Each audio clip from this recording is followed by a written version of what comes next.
जय महाराष्ट्र मित्रांनो, कसे आहात? तुमचं स्वागत आहे का नवीन व्लॉगमध्ये. तर आता गणेशोत्सव तर चालूच आहे. तसंच मी आता जाणार आहे काही घरांमध्ये त्यांनी सुंदर असं सजावट केली आहे. तर त्या सजावट तुम्ही अशी मूर्ती का बसवली त्यांचा प्रश्न त्यांना विचारू आणि ते लोक आपल्याला सर्व सांगतील, माहिती देतील. चला ठीक, जाऊया, काहीतरी इंटरेस्टिंग करूया व्लॉगमध्ये. जर नवीन असाल चॅनलवर सबस्क्राईब करायला विसरू नका. चला भेटू पुढे मग.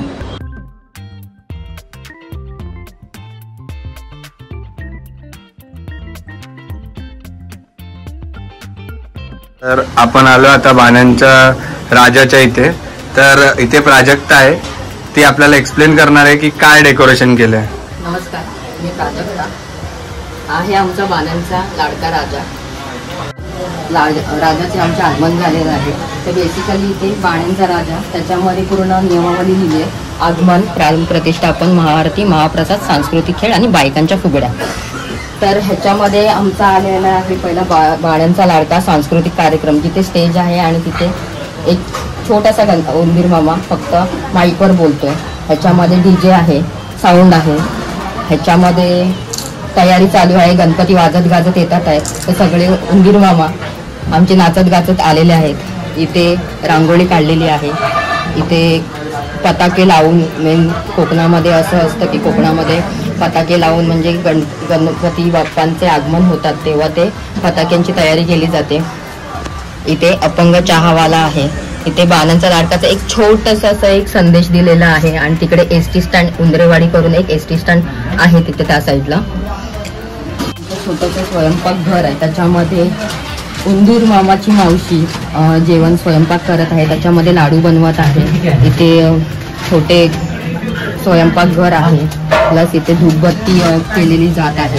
हे छोटंसं घर आहे. त्याच्यामध्ये अंगणामध्ये सगळं आहे. आणि एक आमची उंदीर मामाची मावशी अशी साडी घालून पारंपरिक ह्याच्यामध्ये उभी आहे. तर बेसिकली हे सगळं आमचं कोकणातलं डेकोरेशन आहे, त्याच्यामध्ये दाखवलेलं आहे. तर धन्यवाद प्राजक्ता. आपण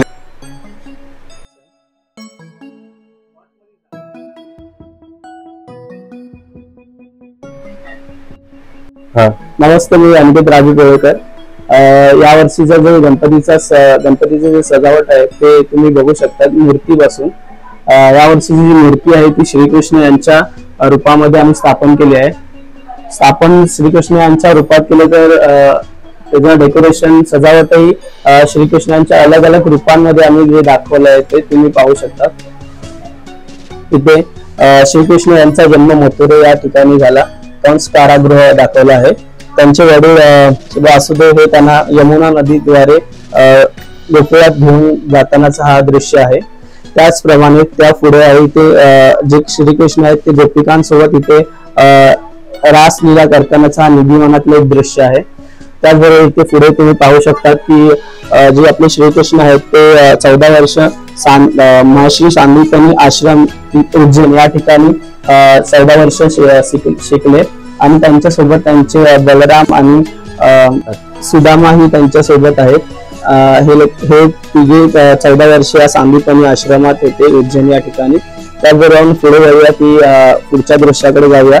7 दिवस लोकांच्या आणि त्यांच्या गुरांचे वादळापासून संरक्षण करण्यासाठी श्रीकृष्ण याने आपल्या गुलाबी बोटाने गोवर्धन टेकडी उचलतानाचा हा एक सुंदर दृश्य तुम्ही पाहू शकता. तर तुम्ही पाहू शकता अशा प्रकारे हा सुंदर बाप्पा यावर्षी आम्ही याचं स्थापन केलं आहे. सोबतच ही मागची पेंटिंग तुम्ही पाहू शकता की साधना गणेताई हिने बनवलेली आहे. आणि तुम्हाला ही गणपती बाप्पाची सुंदर सजावट आवडली असेल तर कॉमेंट मध्ये नक्की कळवा.